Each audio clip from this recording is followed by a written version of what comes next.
Hi viewers, welcome to my channel Satya Sparkles.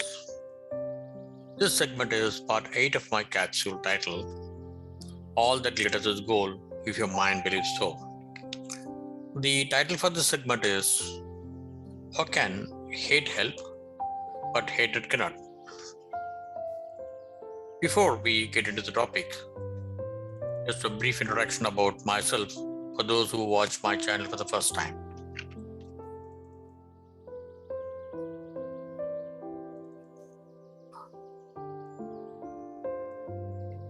I also request you to watch the video till the end to get a comprehensive view of the content. If you like this segment, please subscribe, share, like, comment, and press the bell button. Okay, let's begin. To start with, we'll try to understand the subject from two perspectives. Firstly, how to differentiate hate from hatred, and secondly, how can we treat hate to our advantage in life.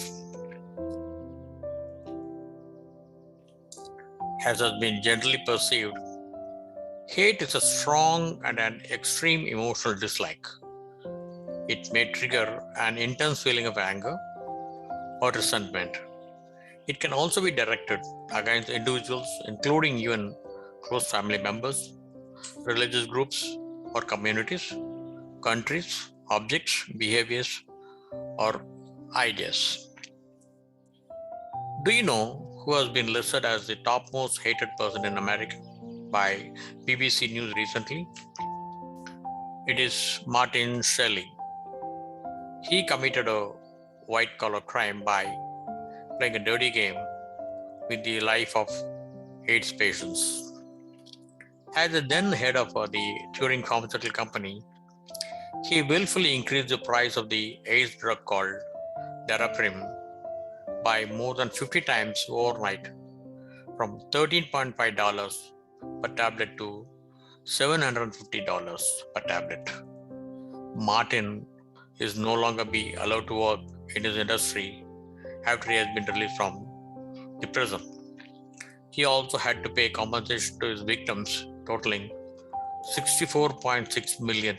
The world doesn't just care much if someone cheated them out of billions of dollars as long as it was not them. This true story apart, medically, how does hate arise in us? Through fMRI, that is functional MRI, scientists have spotted the parts of the brain that light up when we actively hate someone. That is probably a reason why hate got involved among humans in the first place. Hate is characterized not just by areas of brain activity, but by areas of brain inactivity. The superior frontal gyrus in our brain is correlated with self-awareness and laughter. So it is not surprising that it is repressed when a person hates. When we hate, we fail to laugh, and we may get a bit obsessive with recurring disturbing thoughts. For us to have a hateful thought, there could be main causes from one's own perspective or from the perspective of the external world. When directed to oneself, hate represents guilt.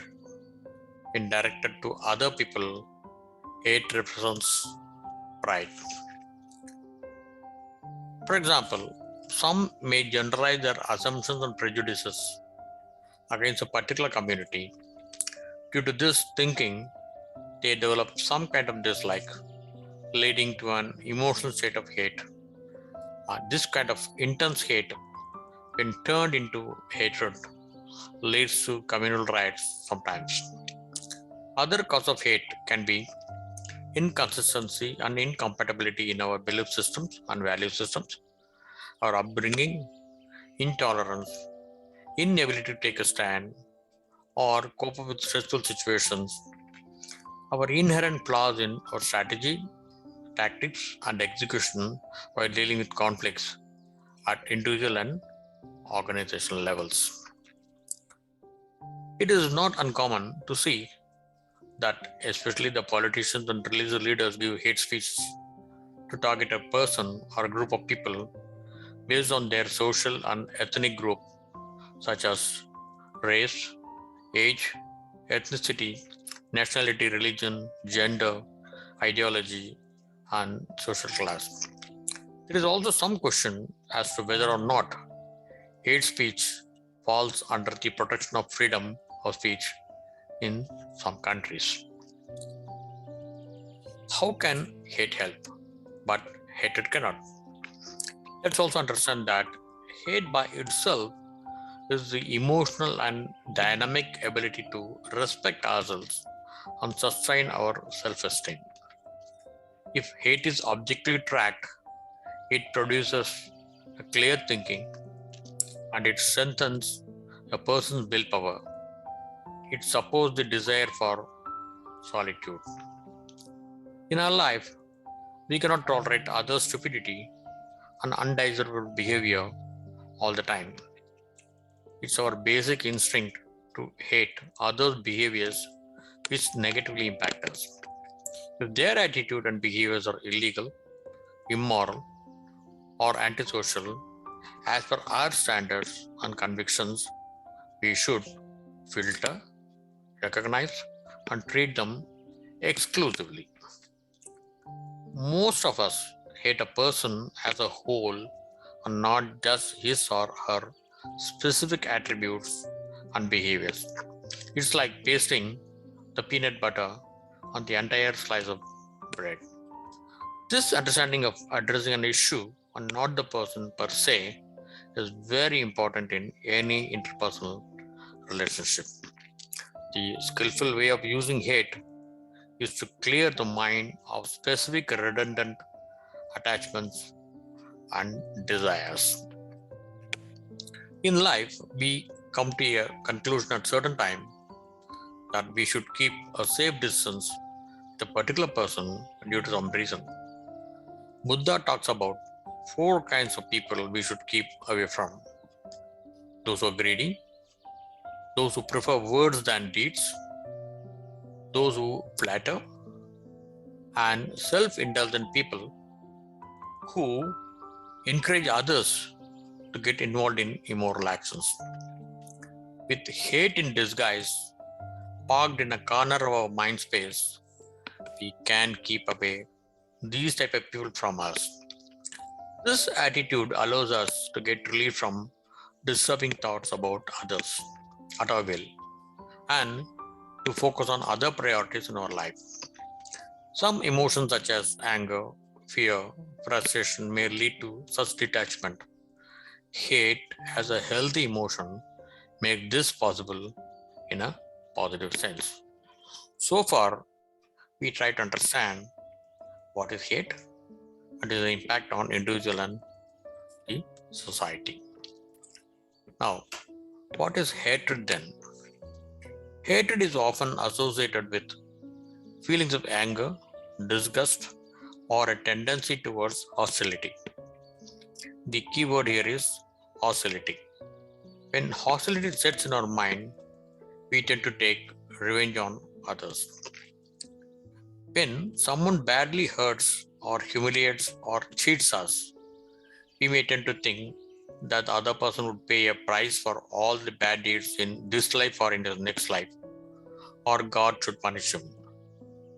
Alternatively, others may take law in his or her own hand and indulge in undesirable actions directly or indirectly, subtly or explicitly. In spiritual and social parlance, this revengeful attitude is bad for whatever reason, based on which it is conceived in our mind. Adolf Hitler, with his unhealthy attitude towards Jews, grossly abused his powers to victimize them.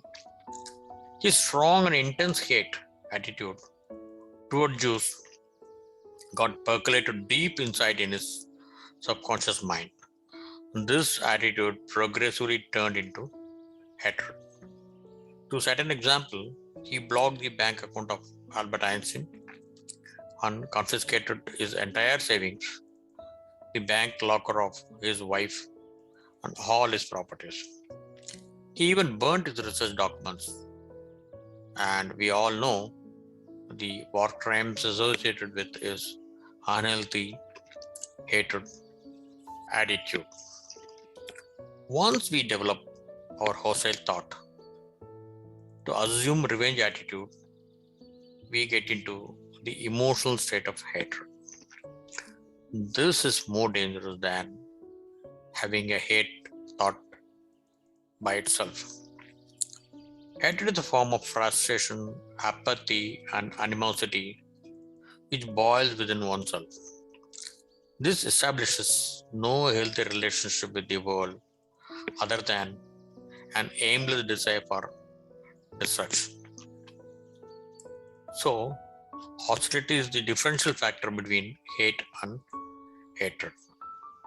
When we are in the intersection of hate and hatred, let's take a pause, reflect on the pros and cons of our stand.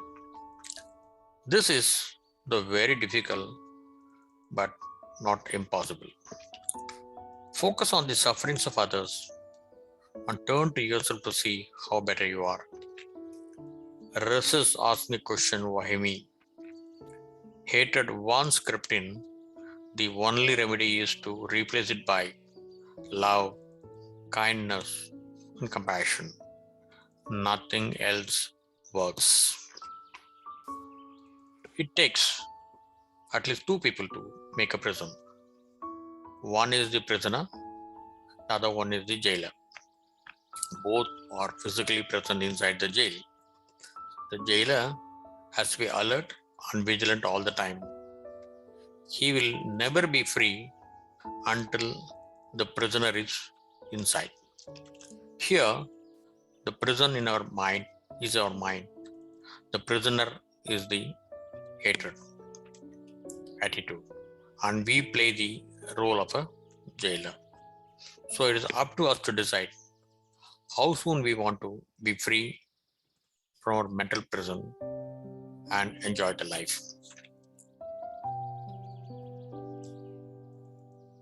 Thanks for watching.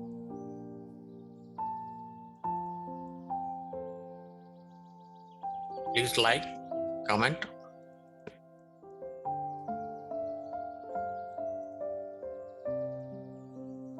and subscribe.